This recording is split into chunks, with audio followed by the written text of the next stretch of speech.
Hello everyone. দিনটা ছিল 27শে March, Ramnavami.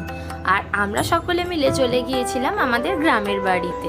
এই রামনবমীতে দেবী মায়ের পুজো খুব ধুমধাম করে হয়, তাই আমাদের সকলে গ্রামে আসা। আমরা সকাল সকাল সকলে মিলে মায়ের মন্দিরে পুজো দিতে চলে এসেছি। মন্দিরে পুজো দেওয়া সেরে মাকে ধূপ মোমবাতি দেখিয়ে তা যথাস্থানে অর্পণ করে দিলাম। প্রতি বছর এই রামনবমীতে দেবী মায়ের পুজো খুব বড়ভাবে পালন করা হয়, আর অনেক বড় করে মেলাও বসে।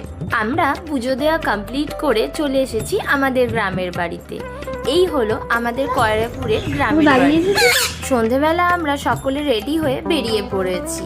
আমি, কৌস্তব, আমার 3 ননদিনী, আমার দেওর পিঙ্কু আর ভাগনা তোজোকে নিয়ে আমরা চলে এসেছি মেলাতে। আমি, বর্দি, ছোড়দি সকলে মিলে আমরা মেলায় কেনাকাটি করতে ব্যস্ত হয়ে পড়েছি। আর এই মেলা থেকে আমাকে আমার 2 ননদিনী সুন্দর সুন্দর গিফট কিনে দিয়েছে, আর আমিও সকলের জন্য টুকিটাকি কেনাকাটি করে নিলাম। সন্ধেবেলা দেবী মায়ের মন্দিরটা আরও বেশি সুন্দর লাগছে। এই দেবী মায়ের পুজোর একটা বিশেষত্ব আছে, সেটা আমি তোমাদের সাথে পরে শেয়ার করছি। তার আগে চলো মেলাটা ঘুরে নেওয়া যাক। তোজো তার একটা পছন্দের জিনিস খুঁজে পেয়েছে এই মেলাতে, বাবল ক্র্যাকার। তাই মামি আর ভাগনা দুজনেই এই সুযোগ হাতছাড়া করিনি। মেলাটা বেশ বড় করেই বসে প্রতি বছর।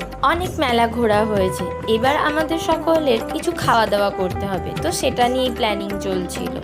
তো আমরা চলে এসেছি পানের দোকানে পান নেবার জন্য। যদিও এখন এটা খাবো না, বাড়ির সকলের জন্য প্যাক করে নিলাম। পান দেখে কি আর লোভ সামলানো যায়?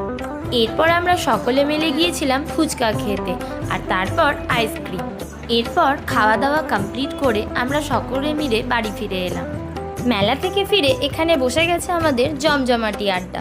আমাদের গ্রামের দেবী পুজোর একটা বিশেষত্ব আছে। মা সারা বছরই পূজিত হন মায়ের প্রতিষ্ঠিত মন্দিরে, কিন্তু এই রামনবমীর দিন মা বেরোন নগর ভ্রমণে।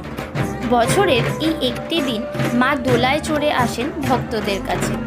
আশপাশের বেশ কিছু গ্রাম মা এইভাবেই দোলায় চড়ে ভ্রমণ করেন, এবং প্রতিটি গ্রামের বেশ কিছু জায়গাতে মায়ের আলাদা করে পূজা হয়, আর এই পূজাকে স্থানীয়রা পুজো বলে থাকেন। আমাদের বাড়ির কাছে মা আসেন এবং সেখানে একটি পুজোর আয়োজন করা হয়, এবং আমরা বাড়ির বউরাও সেই পুজোয় অংশগ্রহণ করি। আগের থেকেই মায়ের পুজোর জোগাড় করা থাকে, তারপর পুরোহিত মশাই সেখানে মায়ের পুজো করে দেন। এইভাবেই চলে আসছে দীর্ঘদিনের রীতিনীতি মেনে মায়ের পুজো। মায়ের পুজো কমপ্লিট হয়ে গেছে, এবার মা চললেন তার নিজের মন্দিরে। আজকের মতো টাটা।